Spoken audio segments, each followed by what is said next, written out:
আজকে আমি একটা ইউনিক জিনিস বানিয়েছি। পালস চকলেট তো সবাই খেয়ে দেখেছো, কিন্তু এটা এইভাবে কি বানিয়ে খেয়ে দেখেছো?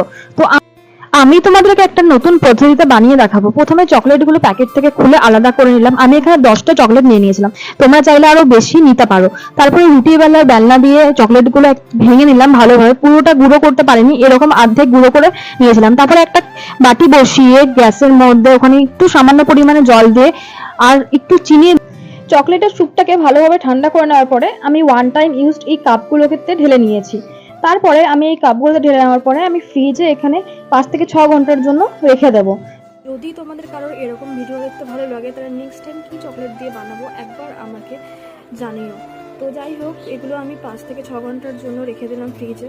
ফ্রিজ থেকে 5 থেকে 6 ঘন্টার জন্য বার করে নিলাম পরের দিনকে। দেখতেই পাচ্ছ কত সুন্দর একটা শেপ নিয়েছে, আর খেতেও খুব সুন্দর হয়েছিল। প্রথমে মাকে দিয়ে ট্রাই করলাম, তারপরে আমার মণিমাকে দিয়েছিলাম। সবাই